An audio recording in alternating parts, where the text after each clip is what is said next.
Isang malaking tagumpay para sa relasyon ng US at Ukraine. Agaram humiling ng pahintulot ang kagawaran ng digmaan ng Estados Unidos para subukan ang mga drone ng Ukraine at mga sistema ng electronic warfare.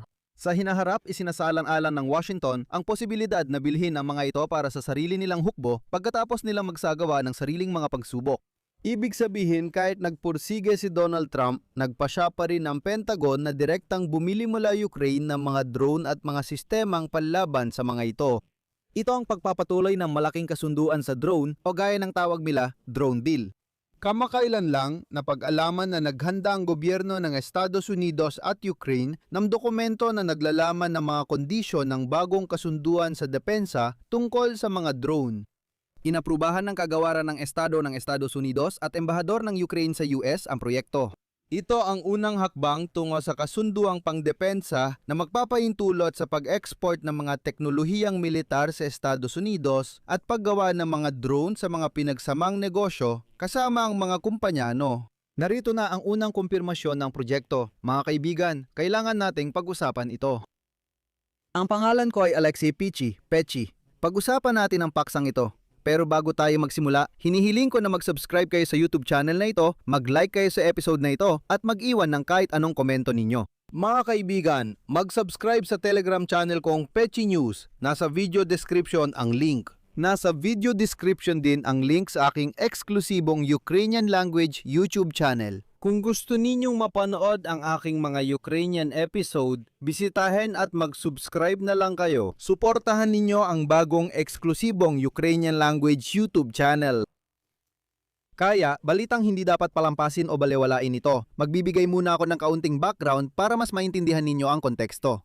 Noong Marso 13 sa gitna ng digmaan ng US laban sa Iran, sinabi ni Pangulong Donald Trump na hindi kailangan ng Amerika ang tulong ng Ukraine para pabagsakin ang mga Iranian drone sa gitnang silangan. Ano bang alam ng mga Ukrainyano tungkol sa mga drone na yan? Inamin ni Donald Trump na maaring tinutulungan ng Russia ang Iran sa digmaan habang ang Amerika naman ay tumutulong sa Ukraine. Sa digmaan ng Russia at Ukraine, kumikita sila mula sa kanilang suporta.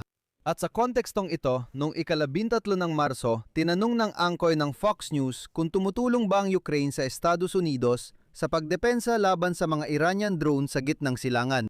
Bilang sagot dito, sinabi ni Trump na hindi, at pagkatapos ay nagdagdag pa siya at ito ang kanyang sinabi. Hindi natin kailangan ng tulong laban sa mga drone dahil mas marami tayong alam sa mga drone kaysa kanino man. Sa totoo lang, tayo ang may pinakamahuhusay na drone sa mundo. Makalipas ang 2 buwan, tahimik inamin ng Pentagon na kailangan pa rin nila ang mga drone ng Ukraine. Ngayong araw, ibinalita na humiling ng pahintulot ang US kagawaran ng digmaan para subukan ang mga drone ng Ukraine at electronic warfare systems. Pinag-iisipan ng Washington na bilhin ito para sa kanilang hukbo sa hinaharap. Hinihiling ngayon ng Pentagon kay Donald Trump na pirmahan ng dokumento para sa kooperasyong ito dahil inamin ng hukbong sandatahan ng Estados Unidos na kailangan nilang tulong ng Ukraine. Sa negosasyon, iginit ng Ukraine na nasubukan na sa labanan ng kanilang armas, ngunit nais ng Estados Unidos na sila mismo ang magsuri gamit ang sariling sandatahang lakas. Ito ang tinatawag na magtiwala ka pero siguraduhin mo pa rin. Ayon sa source ng Bloomberg sa White House, malamang na interesado ang Amerika sa akses sa mga kritikal na teknolohiya at karapatan para sa reproduksyon ng mga ito. Ibig sabihin, nais ng mga Amerikano na legal na kopyahin ang mga drone at sistema ng pakikibaka ng Ukraine ayon sa Bloomberg. Interesado ang Pentagon dahil sa 4 na taong karanasang pandigma ng Ukraine laban sa agresyon ng Russia. Ang paggamit ng bagong teknolohiya at taktika ay nagbigay daan sa pwersa ng Ukraine na umatake sa loob ng Russia, pigilan ang mas malaking hukbo ng Russia at saktan ang mga pasilidad ng langis na sumusuporta sa militar ng Kremlin. Pero hindi pa yon ang lahat. Noong unang bahagi ng buwan, nagpadala ang Washington ng draft na liham sa Kyiv na humihiling ng pagsubok sa mga produktong militar ng Ukraine at kapag matagumpay, susunod ang mga kontrata. Ibig sabihin, sinasabi nila, bigyan nyo kami ng ilang piraso, susubukan muna namin ng kaunti at kung ayos lahat, bibili kami. Walang detalye sa liham tungkol sa laki ng kasunduan at hindi ito direktang transaksyon. Pero ito ang unang hakbang tungo sa ganitong kooperasyon at patunay ng interes ng Estados Unidos sa produktong gawa ng Ukraine. Ayon kay Olga Stefanishina, embador ng Ukraine sa Estados Unidos, nabuo ang draft ng framework na dokumento matapos makipag-ugnayan sa State Department at Pentagon at ito'y kasalukuyang pinag-aaralan ng parehong panig. At dito, ipapaalala ko na sa simula ng nakaraang linggo, totoong lumabas ang balita ng State Department ng Estados Unidos at ang Ministry of Foreign Affairs ng Ukraine ay gumawa ng nasabing framework na dokumento na sa hinaharap ay magpapatibay sa kasunduang pangdepensa para payagan ang pag-export ng teknolohiyang militar at paggawa ng drone sa joint venture kasama ang mga Amerikano sa US. At dito, gusto ko lang banggitin kung gaano kabagal talaga gumawa ng desisyon si Donald Trump. Unang iminungkahi ng mga opisyal ng Ukraine sa White House ang ideya ng pakikipagtulungan sa larangan ng mga drone noong Agosto. 2025 matapos lihim na purihin ni Pangulong Donald Trump ang operasyong Sapot. Naalala mo nung sinunog ng mga drone ng Ukraine ang mga paliparan ng Russia sa pinakaloob ng teritoryo ng Russia? Bukod sa drone, gumagawa rin ang mga kumpanyang Ukrainian ng mga makabagong pamamaraan at kagamitan para sa electronic warfare.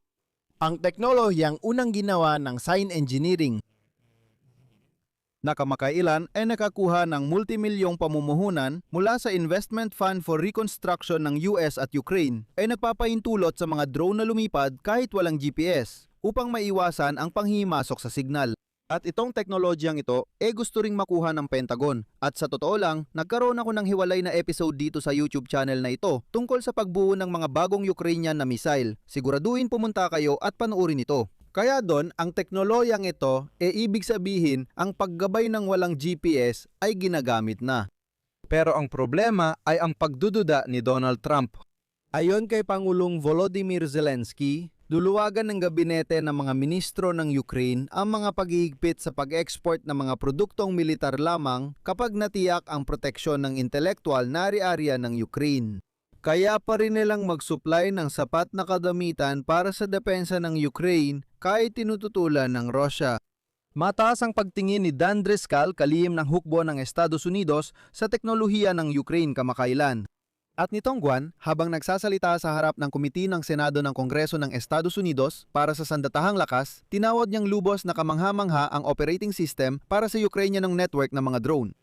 Ganap nitong ini-integrate ang bawat drone, bawat sensor at bawat plataporma ng armas sa isang network. Hindi nagagawa ng ating network ang ganito. Namangha noon ang pinunong militar na ito. Pero dito, syempre, kailangan nating maging maingat.